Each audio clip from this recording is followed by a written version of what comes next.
क्या आपने कभी ये नोटिस किया है आपके जो छोटे-छोटे काम हैं जैसे कि एक बर्थ सर्टिफिकेट बनवाना या फिर एक बिल पे करना और ये इस काम के लिए आपको एक बहुत ही लंबे प्रोसेस से गुजरना पड़ेगा जो आपको बहुत ही थका देता है। ये सिस्टम क्यों एक आम पाकिस्तानी के लिए बहुत ही स्लो और डिफिकल्ट है जबकि जो लोग पावर में हैं उनके लिए बहुत ही आसान है।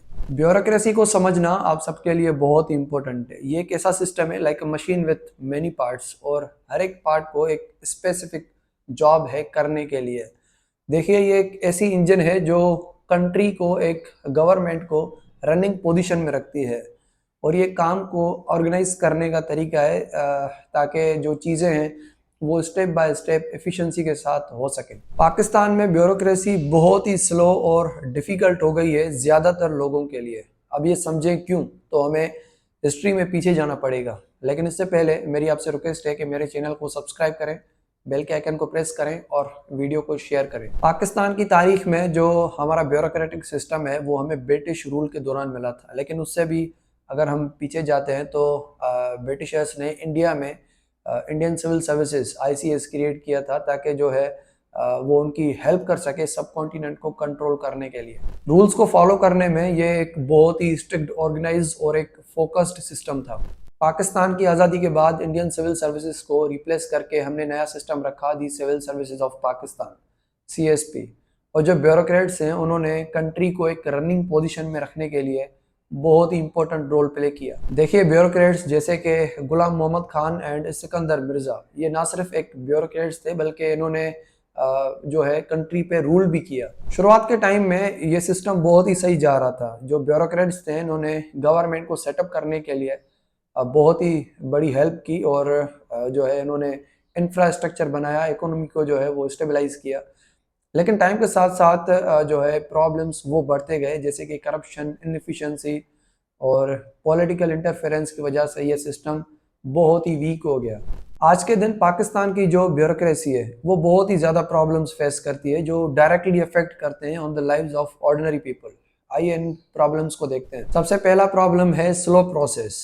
एक सिंपल टास्क को करने में बहुत ही ज़्यादा टाइम लग जाता है because of applying old method and too many steps. For example अगर आप एक प्रॉपर्टी डॉक्यूमेंट बनवाने के लिए अप्लाई करते हैं तो आपको कई महीने लग जाते हैं। दूसरा बड़ा प्रॉब्लम है करप्शन। आप सबने देखा होगा कि पाकिस्तान में जो लोग अपने काम चाहते हैं कि उनके काम जल्द अज जल्द हो सकें तो वो करप्शन पे करते हैं, उनको ज़्यादा पैसे देते हैं ताकि उनके जो काम है वो जल्दी हो सके।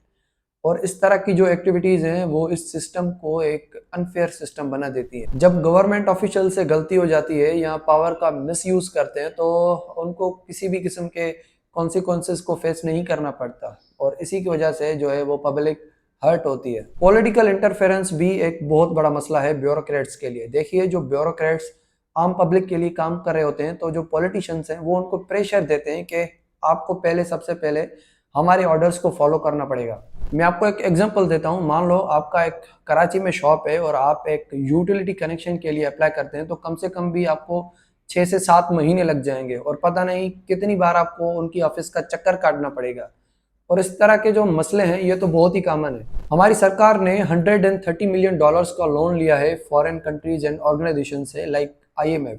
लेकिन ये आपके लिए और मेरे लिए क्या मायने रखता है? देखिए जब कोई गवर्नमेंट एक लोन लेती है तो उसको वापस भी पे करना पड़ता है एक इंटरेस्ट के साथ। अब जब हमारी सरकार जो है वापस पे करने का टाइम होता है तो जो टैक्सेस हैं उनको बढ़ा देती है और जो फ्यूल की प्राइसेस हैं, जो इलेक्ट्रिसिटी की प्राइसेस हैं उनको बढ़ा देती है और जो सर्विसेज आम पब्लिक को प्रोवाइड कर रही हैं उनको बहुत ही कम कर देती है और इससे डायरेक्टली एक आम सिटीजन पे इफेक्ट पड़ता है। मीनवाइल जो बाहर से फंड आते हैं उनको मैनेज करना ब्यूरोक्रेट्स की जिम्मेदारी होती है। But due to corruption and poor planning जो ज़्यादातर पैसे होते हैं वो वेस्ट हो जाते हैं और मिसयूज हो जाते हैं और जो इम्पोर्टेंट प्रोजेक्ट्स हैं वो हमेशा डिले हो जाते हैं और इसी से जो है वो जो आम लोगों को बेनिफिट नहीं मिल पाता। सपोज कीजिए कि आपका बिजली का बिल इस साल डबल आ जाता है पिछले साल के कंपैरिजन में because of rising fuel price.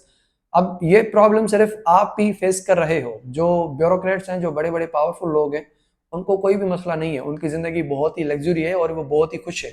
Bureaucracy is not all bad. NADRA जो है वो उसने कुछ हद तक प्रोग्रेस करी है by providing digital ID card and passport services, लेकिन ये परफेक्ट नहीं है। ये कह सकते हैं कि कुछ हद तक जो दूसरे डिपार्टमेंट्स हैं उनसे बेहतर है। हम इन प्रॉब्लम्स को कैसे फिक्स कर सकते हैं, मैं आपके साथ सिंपल स्टेप्स शेयर करता हूँ। सबसे पहले है टेक्नोलॉजी का इस्तेमाल करना। देखिए जो पेपर बेस्ड वर्क है, जो हमारे ब्यूरोक्रेट्स एक लंबे अरसे से करते आ रहे हैं, उनको अब ये इस सिस्टम को डिजिटल सिस्टम में कन्वर्ट करना होगा, ताकि जो प्रोसेस है वो बहुत ही तेज हो सके और करप्शन कम हो सके। दूसरे नंबर पे है हायर द राइट पीपल। देखिए जो ब्यूरोक्रेसी में जॉब्स हैं वो उन लोगों को दी जाए जिनके पास एजुकेशन हो, जिनके पास स्किल्स हो, ना कि वो लोग जो किसी के कनेक्शन के थ्रू आए हो। अगर कोई पैसे का मिसयूज कर रहा है और इंपॉर्टेंट प्रोजेक्ट्स को डिले कर रहा है तो उसको स्ट्रिक्ट पनिशमेंट दी जाए। बाहर से जो लोन आ रहे हैं आपको चाहिए कि डायरेक्टली इंपॉर्टेंट प्रोजेक्ट्स में लगाओ, जिससे आम लोगों की हेल्प हो सके, जैसे कि स्कूल बनाना,